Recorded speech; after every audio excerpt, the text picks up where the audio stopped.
parler du fait que Dieu nous cherche. Dieu cherche l'homme. Jésus cherche l'homme. Il a toujours cherché l'homme. Il le cherche encore aujourd'hui.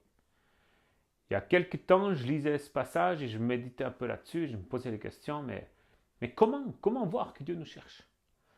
Alors, je vais commencer par lire dans Luc 5, de 5 à 11. Je vais vous lire ce passage. Luc 5, 4 à 11. Lorsqu'il eut cessé de parler, donc c'est de Jésus qu'on parle, lorsqu'il eut cessé de parler, il dit à Simon, « Avance en pleine eau et jetez vos filets pour pêcher. » Simon lui répondit, « Maître, nous avons travaillé toute la nuit sans rien prendre, mais sur ta parole, je jetterai le filet. » L'ayant jeté, ils prirent une grande quantité de poissons et leur filet se rompait. Ils firent signe à leurs compagnons qui étaient dans l'autre barque de venir les aider.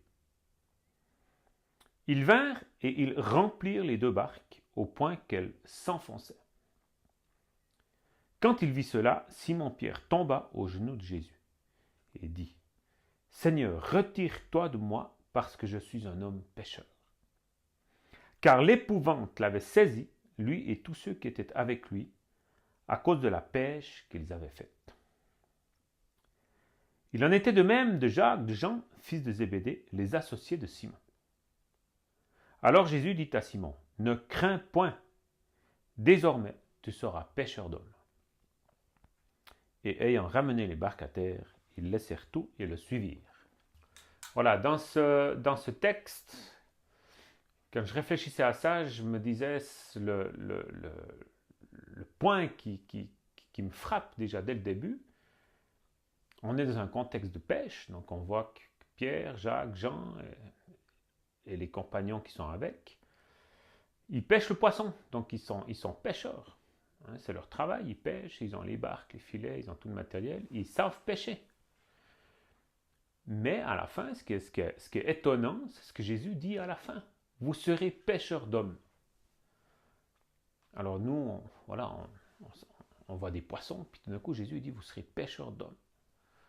Hein, donc on n'est plus au niveau 1 là, on n'est plus terre à terre, juste en train de lire une histoire. On voit que Jésus, il parle d'un autre niveau, hein, un niveau plus haut qu'uniquement le niveau râler-pâquerette, quoi. Il est sur un niveau spirituel, hein, vous serez pêcheurs d'hommes. Donc moi, c'est déjà ça qui m'a surpris, et puis c'est pour ça que je trouve intéressant d'aborder ce texte un peu depuis la fin.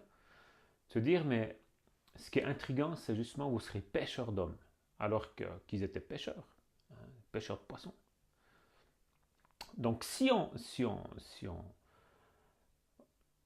voit ça dans ce sens, on peut penser que Jésus, ce qu'il est en train d'établir sur la vie de Pierre et des autres, il est en train d'établir ce qu'ils sont. Il est en train de travailler sur leur identité. Donc, si on voit que Jésus il est en train de parler de péché des hommes, on peut voir que dans cette histoire, Jésus, il n'est peut-être pas en train de parler de poissons, mais il est en train peut-être d'être proactif dans le sens qu'il veut parler des hommes, d'être pêcheur d'hommes. Et je pense que Dieu, il est souvent en avance. Donc, quand il parle des choses, il attend peut-être pas que les choses soient établies complètement, qu'on ait tout compris, mais il prend souvent de l'avance. Donc, dans ce sens, moi j'ai l'impression que Jésus, il est en train de parler de péché des hommes, là, pendant ce passage.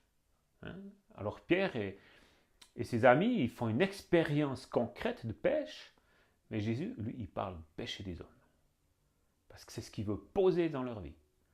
Donc, si on prend ça comme ça, donc on voit que au début du texte, on a Pierre et compagnie, ils ont pêché toute la nuit, mais ils n'ont rien pris. Pourquoi? Parce qu'en fait, ils sont dans leurs habitudes, hein, ils sont dans leur routine, ils ont l'habitude de pêcher du poisson. Ils lâchent les filets, ils sont en pleine mer, mais ils connaissent les endroits, hein, c'est des professionnels. Donc la différence entre amateurs et professionnels, on la connaît aussi de nos jours. Voilà, on est amateur dans certaines choses, on sait qu'un professionnel, il est efficace, il connaît sa matière, il sait faire. ben là, il n'y a pas de poisson, zéro poisson.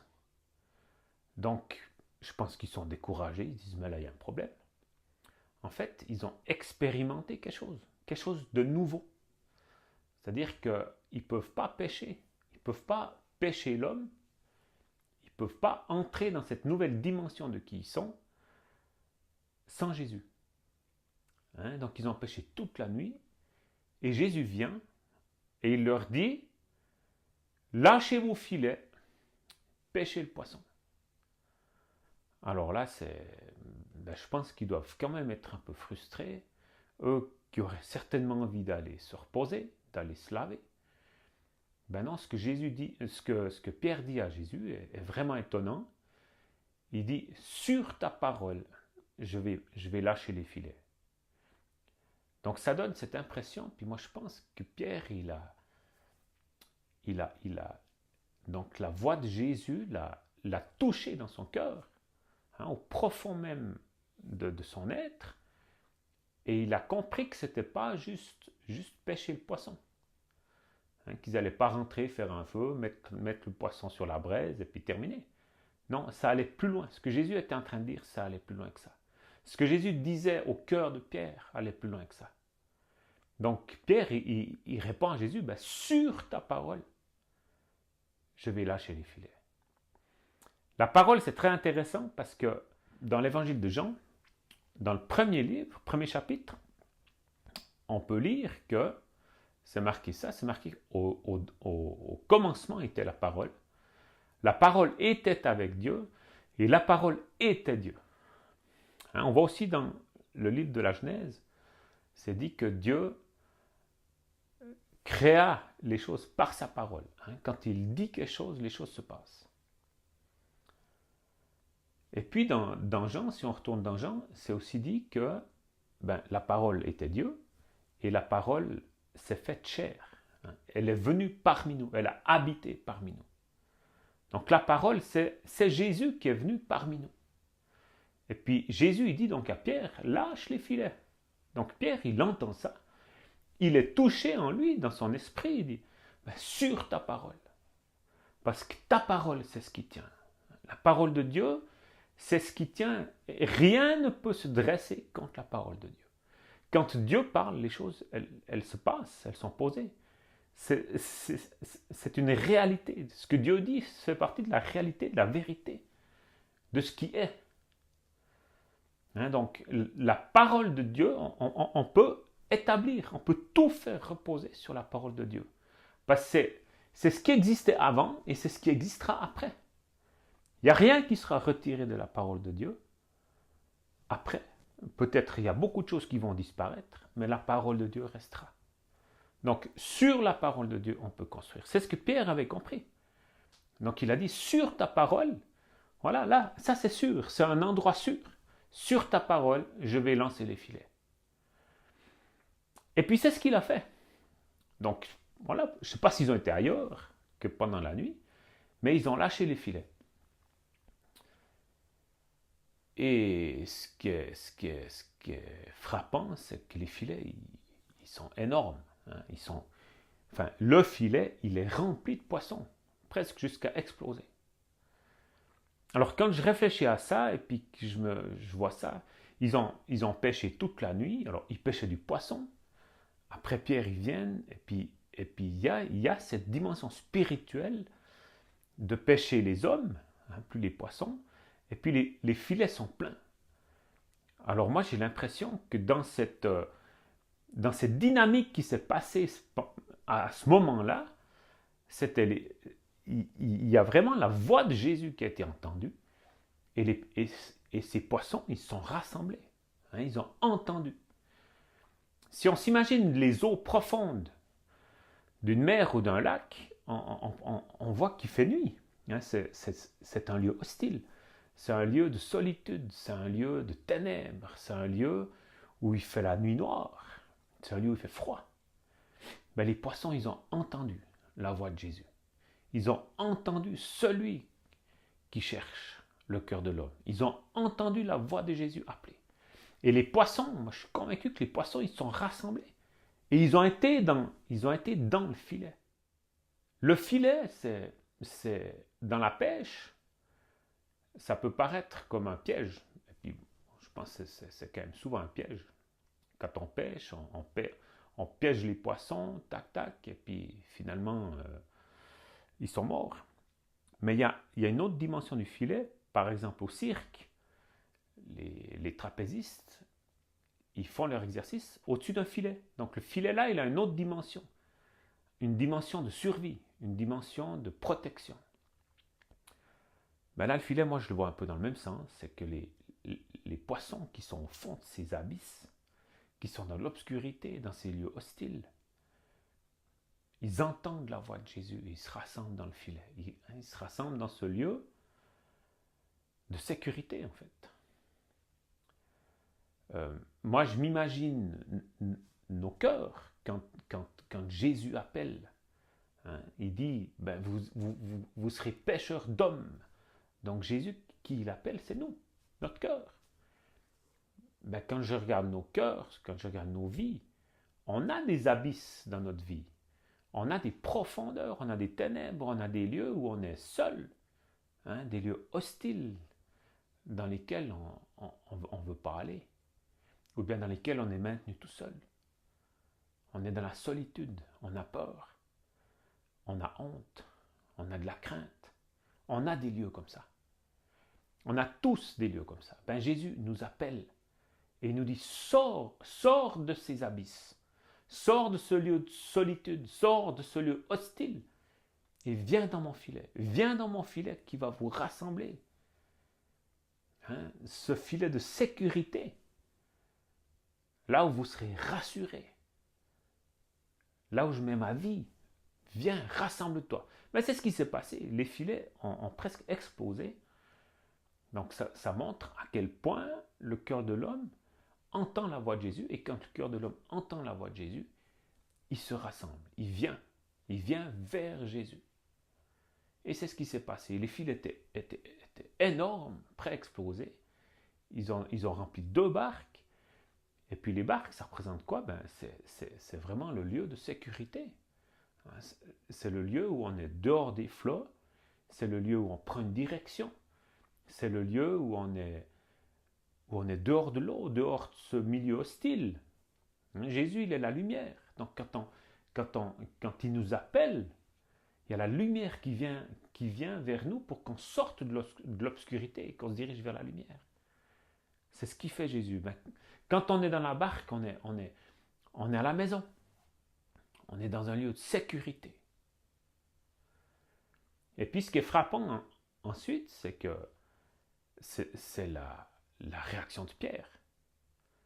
Donc Pierre, il a comme réalisé tous les enjeux qui se sont passés. Il a été touché en lui, il s'est dit, mais ça, c'est dans mon esprit, il s'est passé quelque chose. Donc il sort de sa barque et il se met au pied de Jésus, il lui dit, retire-toi de moi parce que je suis un pécheur. Il réalise que Dieu, que Jésus, il le voit complètement en transparence, il connaît toute sa vie, il voit ses abysses, il voit ses puanteurs, il voit ses zones décalées, il voit ses maladies, il voit toute sa corruption, il voit tout son être, mais il voit aussi ses talents parce qu'il l'a choisi pour aller pêcher. Donc il voit tout son être complètement. Et là, Pierre, il est terrifié. Il se met au pied de Jésus, il dit, retire-toi parce que je suis pécheur. Pécheur, ça veut dire quoi dans ce sens? Pécheur, c'est dire être séparé de Dieu. Dieu, c'est la vie.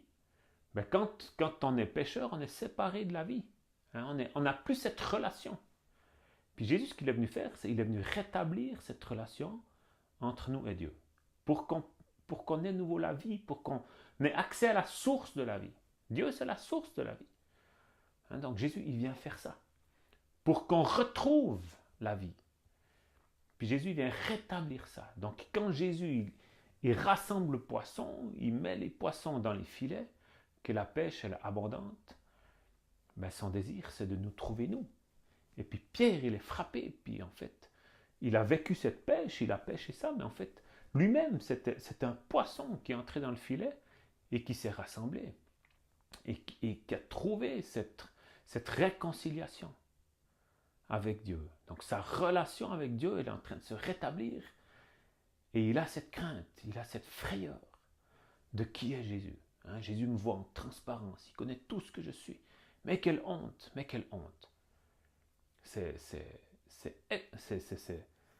fou comme attitude. Hein? C'est fou comme attitude. Mais souvent, nous on est la même chose.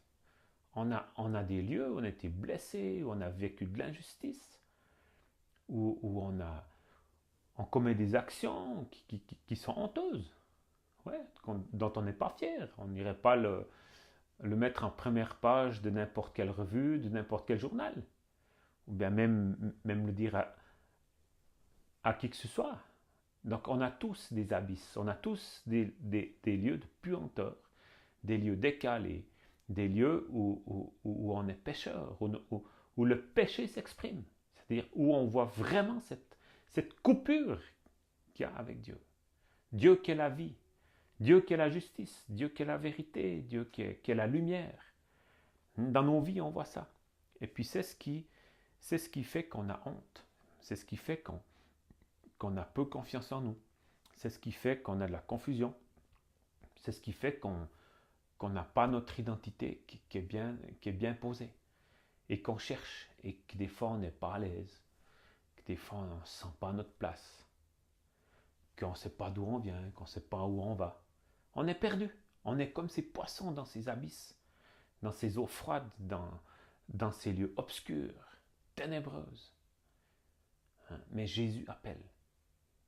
Hein? Jésus dit, lâche les filets. Je suis là.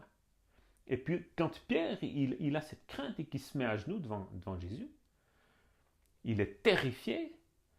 Jésus, qu'est-ce qu'il dit? Il n'est pas en train de dire, ouais, t'es pécheur, t'as fait toutes ces conneries, toutes ces âneries, tout ça. Il n'est pas en train de se mettre au-dessus. Non, il est en train de le rassurer. Hein? Ça, c'est la barque. Ça, c'est la barque. Ne crains pas. Voilà. On est dans la barque avec Jésus. Ne crains pas. On avance.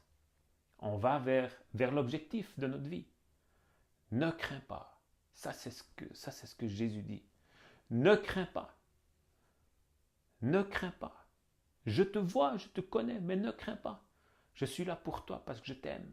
Je suis là pour toi pour rassembler ceux que je cherche.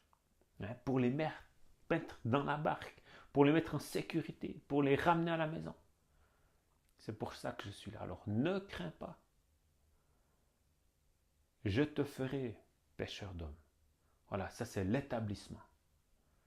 Hein, Jésus, il l'établit. Il est venu pour nous chercher, pour nous sortir de ces lieux sombres, ces lieux de solitude, ces lieux de perdition, pour rétablir notre relation avec notre Papa du ciel, hein, celui qui nous a vraiment créés, qui nous a désirés depuis toujours.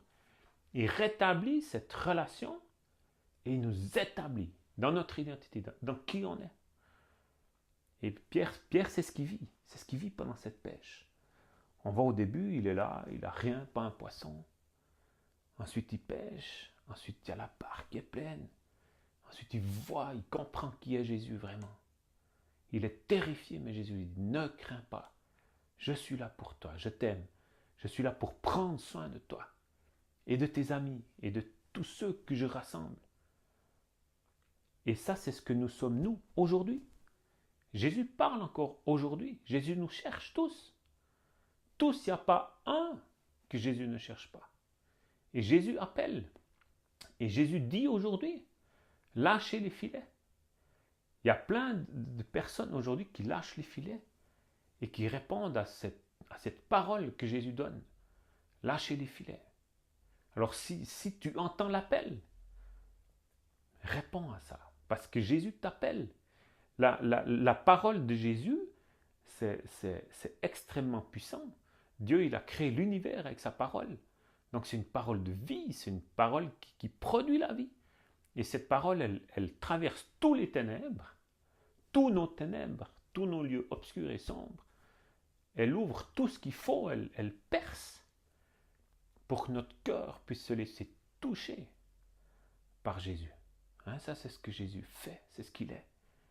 Il nous cherche, il me cherche, Il te cherche, il vous cherche. Jésus, c'est ce qu'il fait. Il appelle, il dit, lâchez les filets. Parce qu'il y a des cœurs que je veux chercher, il y a des cœurs que je veux trouver, il y a des cœurs que je cherche et que je veux trouver, que j'appelle et qui vont répondre et qui ont besoin de moi.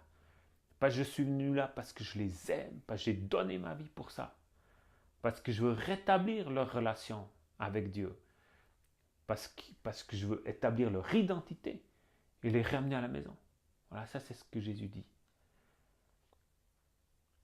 Et puis c'est ce qu'il fait. Hein. Et puis on voit après d'ailleurs, la dernière phrase de ce texte, on voit qu'ils ont tout quitté et qu'ils ont suivi Jésus. Donc ils ont été vraiment touchés. Leur vie a changé, leur vie a basculé. Ils sont passés de pêcheurs de poissons à pêcheurs d'hommes, à une nouvelle identité, à une nouvelle vie avec Jésus, à marcher avec Jésus. Voilà, alors c'est la vie que Jésus nous promet aujourd'hui, c'est la vie que Jésus vous promet, te promet, me promet aujourd'hui. Alors, allons-y, répondons à l'appel, écoutons, rassemblons-nous dans ces filets et soyons dans cette barque que Jésus va amener là où lui il veut aller, Hein, écoutons et puis soyons attentifs et puis allons, n'ayons pas peur. Jésus dit, ne crains pas. Oublions pas ça. Jésus dit, ne crains pas. Lui il dit, ne crains pas. Alors craignons pas de le laisser venir dans tous ces lieux qui nous bloquent, qui nous tiennent captifs, et puis qui nous prennent dans sa barque pour qu'on puisse recevoir notre identité de lui et qu'on puisse entrer dans ce qu'on doit. Hein? On est là pour ça. On a tous envie d'avoir une vie comme ça, d'avoir été établi, d'avoir une vie où on a de moins en moins de frustration, hein, où on est connecté à la source, et puis on marche là. Voilà, c'est ce que je vous souhaite à vous, c'est ce que je me souhaite à moi et à tout le monde.